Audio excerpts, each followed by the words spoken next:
ఈరోజు ఒక విశిష్ట విలక్షణ హాస్య నటుడు గురించి మనం స్మరించుకోవాలంటే ఒక శతాబ్దపు హాస్య నటుడిగా ప్రశంసలు అందుకున్నటువంటి పుణ్యమూర్తుల అప్పలరాజు. ఈ పుణ్యమూర్తుల అప్పలరాజు అంటే అందరికీ గుర్తుకు రాకపోవచ్చేమో కానీ, తెలియకపోవచ్చేమో కానీ, రాజబాబు, కామెడీ కింగ్ రాజబాబు అంటే అందరికీ కూడా చలనచిత్ర మేటి నటుడుగానే కాకుండా రంగస్థల నటుడుగా కూడా మీదు మిక్కిలి మంచి వితరణశీలి. ఎందుకంటే రాజమండ్రిలో చాలా విశిష్టంగా తన వితరణశీలతనే కాదు, ఇటు చలనచిత్ర సీమలో తన యొక్క పుట్టినరోజుని అందరి నటులకి కళాకారులకి సత్కారం చేసేటువంటి ఒక విశిష్ట లక్షణం, విశేష ప్రతిభ ఉన్నటువంటి రాజబాబు. ఆ రాజబాబు రాజమండ్రిలోనే 20 అక్టోబర్ 1937, 35 అని ఉంటుంది కానీ అది రికార్డు ప్రకారం అయితే అసలు 37లోనే. కనుక ఆ 37లో నర్సాపురంలో పుట్టినట్టుగా ఉంటుంది కానీ రాజమండ్రిలోనే తన యొక్క విద్యాభ్యాసాలు అన్నీ కూడా జరగడం, శ్రీ ఉమామహేశ్వరరావు గారు రమణమ్మల పుత్రుడిగా జన్మించడం. రాజబాబుకి సోదరులు ఇద్దరూ కూడా చాలా విశిష్టమైనటువంటి విలక్షణ నటులు. ఇప్పుడు చిత్రసీమలో కూడా చిట్టిబాబు కానీ అనంత్ కానీ. సో పుణ్యమూర్తుల వంశం చేసుకున్న పుణ్యంగా వారు నటనకి, ఆ కళకి, నాటక కళకి ఎంతో విశిష్టంగా సేవ చేసినట్టు వారు. గరిపాటి రాజారాం వారి యొక్క ప్రోద్బలంతో పుట్టిల్లు సినిమా దర్శకుడిగా ఆయన ఈ ట్యూషన్ చెప్పేవాడు. ఎందుకంటే రాజబాబు ముందు ఒక టీచర్ ట్రైనింగ్ అయ్యి కోరుకొండలో టీచర్గా చేయడం, ఎందుకంటే ఆయనతో పాటు సహపాఠిగా ఉండేటువంటి టీచర్గా చేసినటువంటి మా గరికపాటి మాస్టర్, ఆయన 93 ఏళ్ల వాడు, 94లో వస్తున్నవాడు. ఆయన వల్ల కొన్ని రాజబాబు చూడడం, నేను ప్రత్యేకంగా వ్యక్తిగతంగా కలిసినటువంటి చివరిలో ఆయన యొక్క ఇదిలో ఉన్న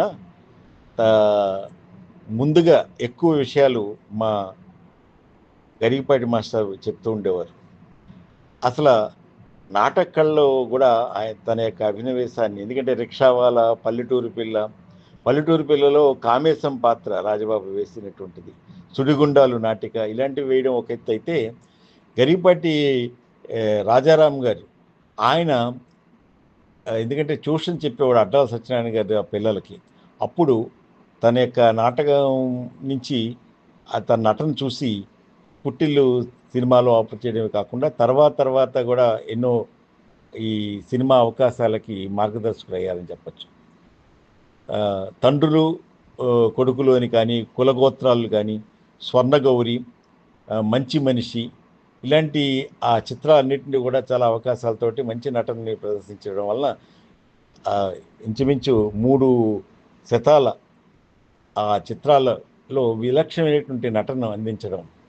కుక్కపిల్ల దొరికిందా, 4 ఏళ్ల చావిడి, అల్లు సీతారామరాజు వంటి నాటకాలు వేయడంలో కూడా ఒక రంగస్థల నటుడిగా ఎంతో విలక్షణమైన వాడు. నిజం చెప్పాలంటే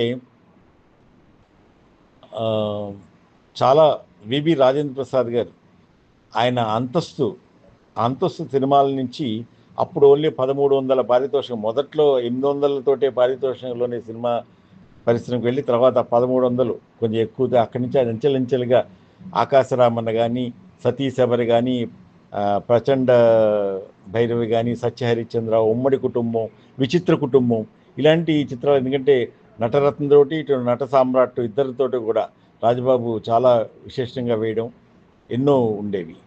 అయితే చాలా ముఖ్యంగా ఈ రాజబాబుకి తోడుగా ఉండేటువంటి హాస్యం దాంట్లో లీలారాణి కానీ, మీనాకుమారి, ప్రసన్నరాణి, గీతాంజలి తోటి కూడా చాలా చిత్రాల్లో ఉండడం. కానీ ఎక్కువగా ప్రజాదరణ పొందినటువంటి జోడీగా చెప్పాలంటే రాజబాబు రమాప్రభ ఉన్నటువంటి అన్ని చిత్రాలు కూడా చాలా విశిష్టం. ఎందుకంటే కొన్ని అప్పటి నా వయసు అంటూ 6 ఏళ్ళు అని చెప్పడానికి ఆ పాటలో ఉండేటువంటి ఇల్లు ఇల్లాలు, ఇద్దరమ్మాయిలు, ప్రేమనగరు, పల్లెటూరు బావ, సెక్రటరీ, జీవన జ్యోతి, ఇలాంటి చిత్రాలే కాకుండా కార్తీక దీపం, అడవిరాముడు, సోగ్గాడు. ఈ కార్తీక దీపం, సోగ్గాడుతో శోభన్ బాబుతోటి ఒక విలక్షణమైన నటన ఉంటాం. తర్వాత రాజబాబు, రమాప్రభ ఉత్తమ హాస్య జంటగా కూడా ఈ సోగ్గాడు చిత్రాల్లో కానీ వీటిలన్నింటిలో కూడా మనం చూస్తాం. కనుక అన్నిట్లో ఒకటి ముఖ్యంగా అందుకనే రాజమండ్రి ఎప్పుడు కూడా మర్చిపోలేదు ఆ రాజీవమైనట్టు. ఇటు కాకినాడ, మా రేలంగి, కాకినాడకి ఒక ఎనలేని కీర్తిగా యంగ్ హ్యాపీ క్లబ్ నుంచి కూడా అంజలీదేవి కానీ, ఎస్విఆర్ కానీ, రేలంగి కానీ వీళ్ళైతే అటు రాజమండ్రి నుంచి వాళ్ళలో ఒక హాస్య చతురతని పండించినటువంటి పుణ్యమూర్తుల రాజబాబు. ఆ రాజబాబుని మర్చిపోలేదు. అందుకనే గోదావరి తీరంలో మనకి ఆ గౌతమ్ ఘాట్ దగ్గర శోభన్ బాబు విగ్రహం, పక్కనే రాజబాబు విగ్రహం, ఈ రెండు మనకి ఆ ఇస్కాన్ పక్కన ఉన్నటువంటి విశిష్టత ఎప్పటికి కూడా చిరస్మరణీయం. అంటే ఎంతో విలక్షణమైనటువంటి వాడు, ఒక అందరినీ నవ్వించి నవ్వుల రేడు రాజబాబు. అటువంటి తను సొంత చిత్రాల్లో కూడా తాతా మనవుడు ముఖ్యంగా పిచ్చోడి పెళ్ళని, తిరుపతి అని, ఎవరికి వారి యమునా తీరే, మనిషి రోడ్డున పడ్డాడు, ఇలాంటి చిత్రాల్లో హీరోగా కూడా నటించాడు. అంతేకాకుండా బాబ్ అండ్ బాబ్ ప్రొడక్షన్ తరఫున ఎన్నో చిత్రాలతోటి తను ఉండడం, ఎవరికి వారి యమునా తీరు, ఈ మనిషి రోడ్డున పడ్డాడు, ఈ రెండు చిత్రాలు కూడా ఆ ప్రొడక్షన్ రావడం. అయితే మనిషి రోడ్డున పడ్డాడు నిజంగానే రోడ్డున పడేలా చేసింది పాపం, కొన్ని నష్టాలతో అయినా సరే నిలదొక్కుని ఎంతో విశిష్టంగా తన పుట్టినరోజు మటుకు అందరి కళాకారులకి నాటక సమాజాలకి చేయడం చాలా విశిష్టం. ముఖ్యంగా హాస్యనటులైన బాలకృష్ణకి, డాక్టర్ శివరామకృష్ణ గారికి, సూర్యకాంతం గారికి, సావిత్రి, రేలంగి వీళ్ళందరికీ కూడా సన్మానాలు చేసేవాడు. అలాంటి విశేషమైనటువంటి వ్యక్తిత్వం ఉన్నవాడు. మహాకవి శ్రీశ్రీకి తోడల్లుడు. మహాకవి శ్రీశ్రీ తోడలు ఉండడం వలన ఎప్పుడు నేను 2 సార్లు కలవడం కూడా, కొన్ని విషయాల్లో కలవడం జరిగేది. ఆయన అటువంటి విశిష్టమైన వ్యక్తిత్వం కనుకనే కోరుకొండలో టీచర్ దగ్గర నుంచి నాటక విలక్షణ నటుడుగానే కాకుండా హాస్య నటుడుగా ఎంతో ఎదిగినటువంటి వాడు. అలాంటి రాజబాబు గారికి ఎవ్వరికీ రానివి కొన్ని ప్రత్యేకతలు ఉన్నాయి. వరుసగా 7 సార్లు ఫిల్మ్ఫేర్ అవార్డుని అందుకున్నటువంటి తొలి హాస్య నటుడు ఎవరంటే అది ఖచ్చితంగా రాజబాబు అనే చెప్పాలి. అంతేకాకుండా ఎన్నో చెన్నై ఆంధ్ర క్లబ్లో వరుసగా 5 సార్లు ఒక రోలింగ్ షీల్డ్ అందుకున్నటువంటి వ్యక్తిత్వం కూడా అటువంటి వాడు ఓన్లీ రాజబాబు అనే చెప్పచ్చు.